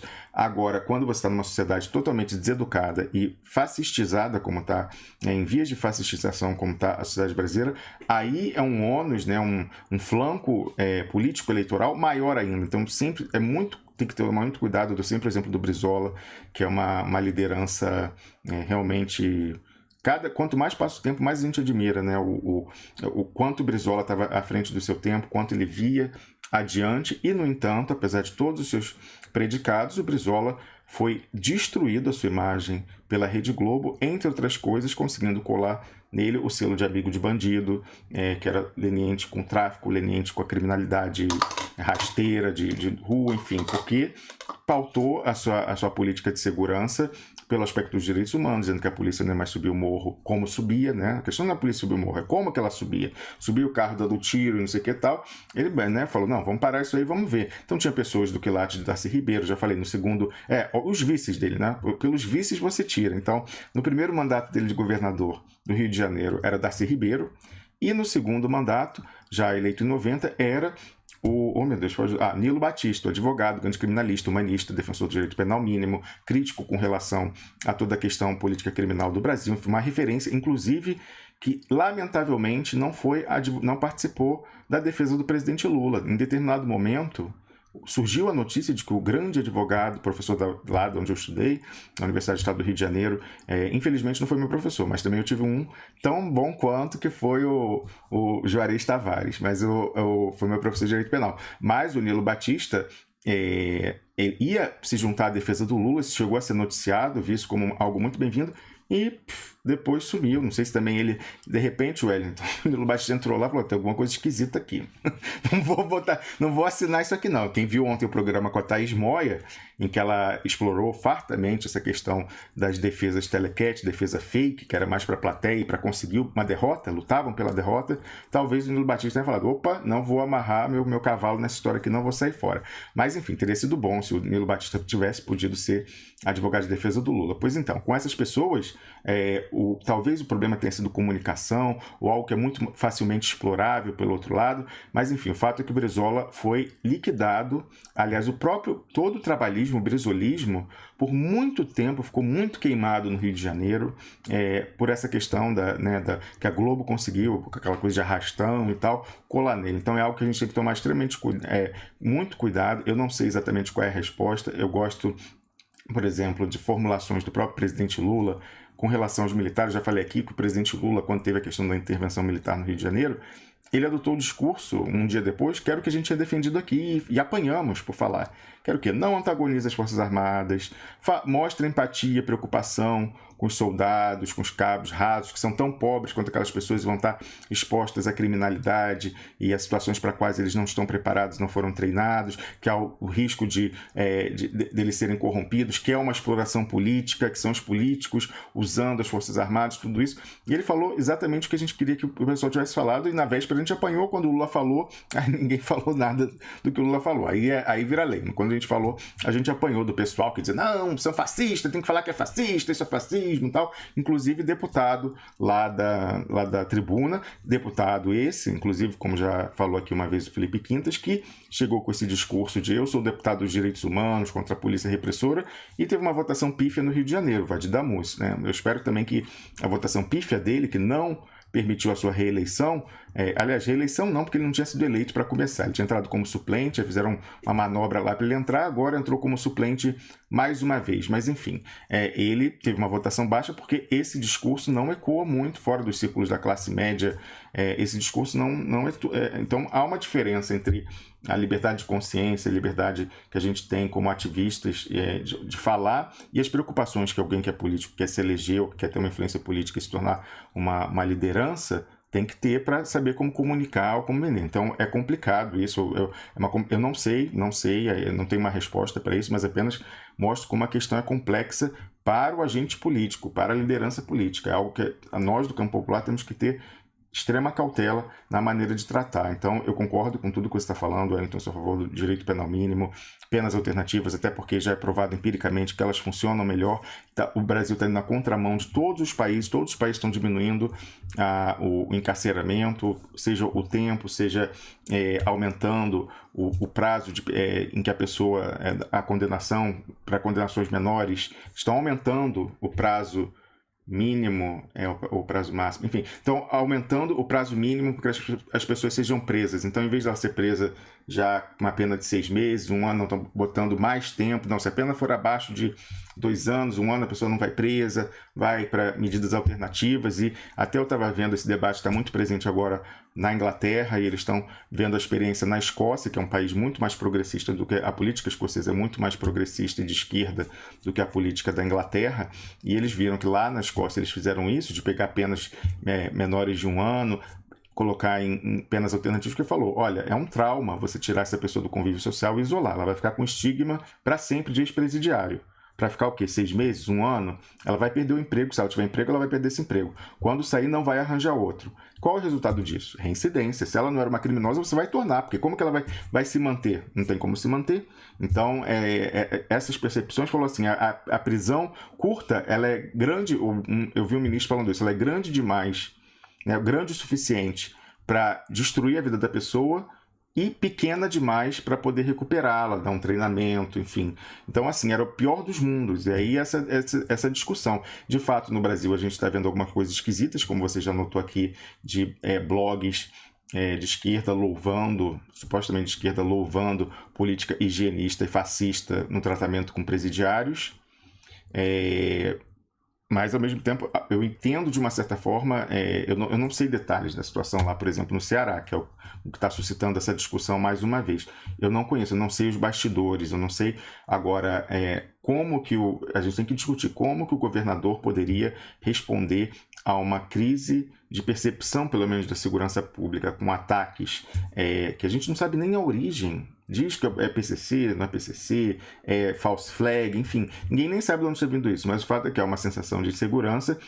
Ele tentou, o governador do PT, mas que é ligado também ao Ciro Gomes, que é tentou dar uma resposta dessa do prende e arrebenta, né, no presídio, tolerância mínima, né, enfim, aquela, né, tolerância zero, tal, aquela coisa bem que a gente costuma identificar com a direita. Tá certo isso daí? Não. Logicamente, como esquerda, a gente não defende isso.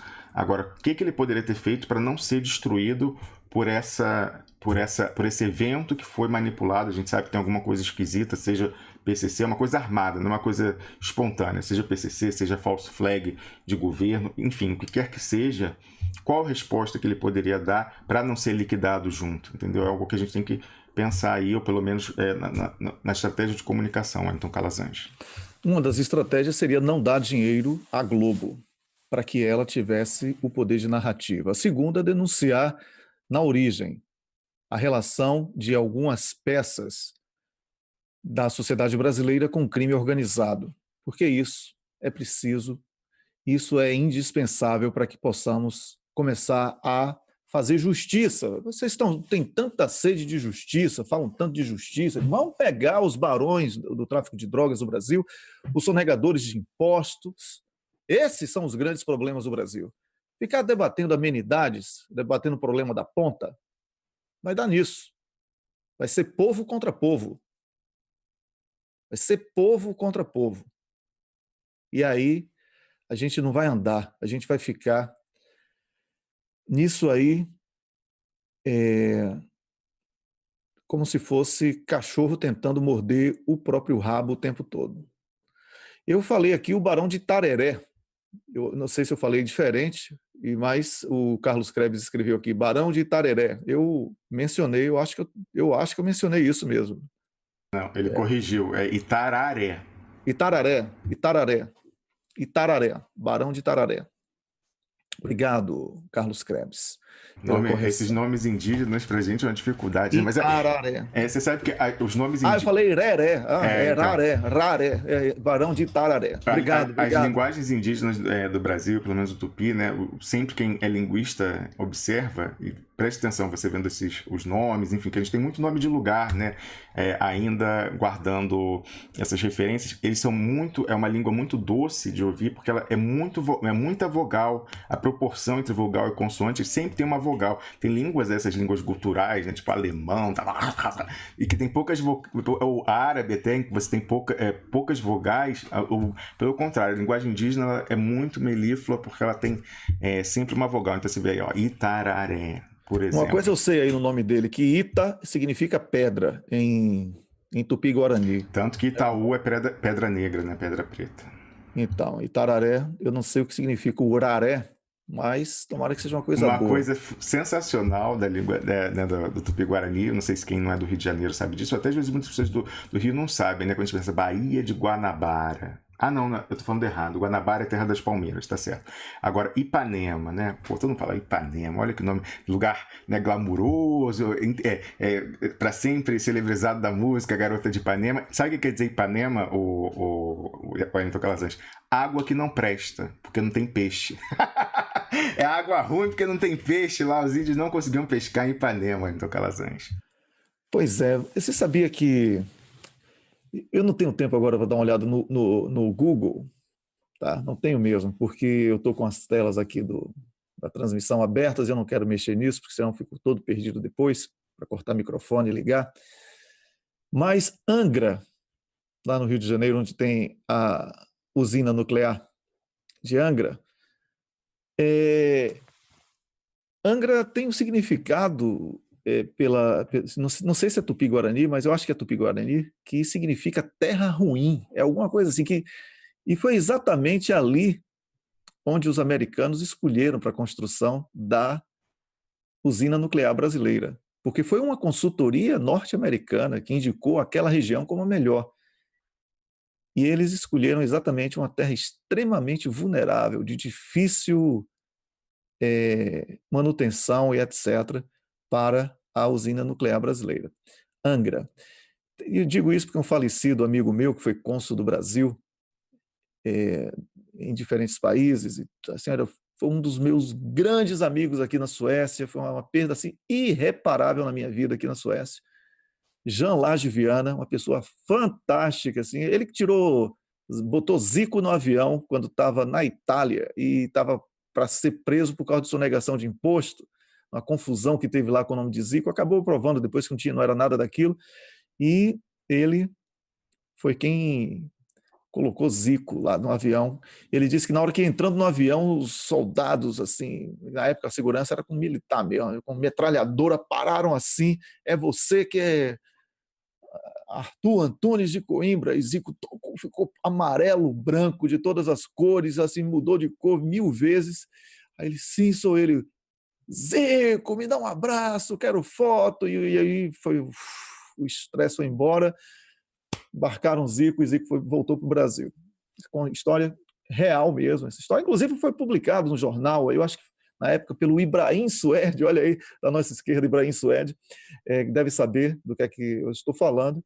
Jean, que faleceu há 2 anos, e foi uma pessoa... Eu ia fazer um documentário sobre a vida dele, Eternamente Bom Vivant, seria o nome do documentário. Já estava com muitas entrevistas com ele, contando história, veio para a Europa de barco, num barco, em 1969, chegou na França, no primeiro dia no hotel foi expulso porque abriu a porta do quarto errada, encontrou lá um casal amando, né? E foi expulso desse hotel. Assim, histórias engraçadíssimas. E tem um cantor famoso aqui da Suécia que cita ele num dos livros porque foi a única pessoa que botou ele para fora de uma festa. Então, ele foi para uma festa na casa desse meu amigo Jean, e, apesar do nome francês, ele é brasileiro de Angra, carioca, e ele... fluminense, né, nesse caso. Aí ele botou esse cara para fora, sai da minha casa, está fazendo barulho, está fazendo bagunça, eu não quero você aqui. Então, isso está no livro desse cantor famoso aqui da Suécia, e estava também nesse documentário que eu estava fazendo, mas, lamentavelmente, ele partiu para o mundo desconhecido, e eu, por respeito à família e etc., que eu não tinha autorização dele por escrito, eu não levei à frente esse documentário, Eternamente Bom Vivant, que poderia também virar um livro, poderia virar mas eu preferi parar. Era uma coisa que a gente vinha construindo, se divertindo, comendo pizza na minha casa, que eu fazia, e dava risada com ele pra cacete, fazendo feijão, essas coisas. Ele era um exímio cozinheiro também, era uma pessoa fantástica, um diplomata que realmente representou bem o Brasil por onde esteve. Então, Rômulus, é isso. O Itararé significa pedra que o rio cavou, segundo... pedra oca, né? Uma pedra... pedra oca, pedra escavada. O próprio nome já devia ser irônico, né? Ele já deve ter escolhido justamente... Tá vendo? Eu estava certo no pedra. Ita é pedra, isso eu não esqueço. Né? E superchat até o momento nós temos aqui... Vamos lá, Wellington. Olha só, o Porradão Edi participou e falou: abraços a todos do Duplo Expresso. E na sequência, nossa amiga Kátia Mazei, que mandou o texto. Aliás, a gente tem que publicar o texto da Kátia Mazei, hein? O pessoal aí, quem puder publicar lá a resposta que ela fez ao texto do Felipe Quintas. Programa ótimo. Temos que lutar pelo bom uso do petróleo e outras riquezas, mas sempre a partir do planejamento territorial. Ela que é especialista nisso, é engenheira florestal, salvo engano, trabalha nesses institutos que faz essas questões de demarcação e zona de proteção, enfim, tudo isso daí. Então, até por isso é bom ver o debate que ela está travando com o Felipe Quintas sobre aquela questão de reservas florestais, reservas indígenas, etc. Wellington, queria falar com o pessoal, antes de me despedir, o seguinte: de repente a gente começa aqui no Duplo Expresso uma coluna, um espaço semanal para falar de bem-estar, saúde e bem-estar, porque isso dá uma audiência danada, sabe? Né? Canal de YouTube de bem-estar, mas é brincadeira isso, mas eu só queria comentar, né, que de fato a gente falou que agora a gente tem que esse ano se cuidar, porque a corrida é uma maratona, não é mais tiro de 100 metros. E pode ser, a gente está na perspectiva, como o Wellington colocou, de vir uma ditadura militar explícita, né? A gente está no implícito até agora, pode vir aí. E isso não vai cair rápido, vai demorar. Quanto tempo? Ninguém sabe quanto tempo pode durar. Então a gente tem que se cuidar para aguentar e dar combate ao longo do tempo. Então eu falei, né, que esse ano eu voltei a me cuidar, então voltei a fazer comida para mim mesmo, e ao mercado, coisa que eu não fazia, só comprava coisa pronta, aquelas comidas resfriadas. Além de engordar, fiquei todo, né, tenso, com gastrite pelo nervoso.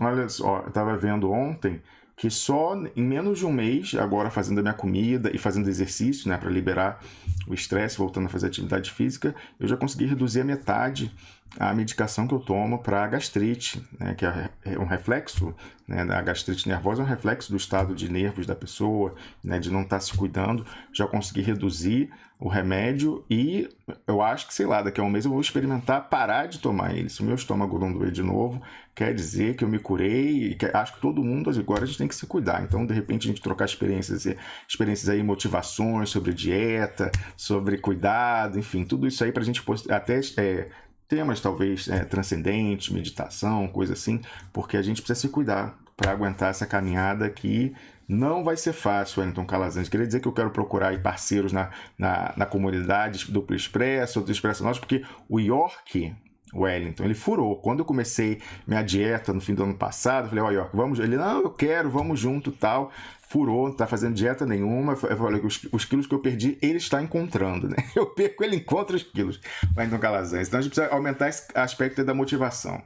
Pois é, a minha receita é não comer queijo ou produtos derivados do leite com muita frequência, 76 quilos desde 2000.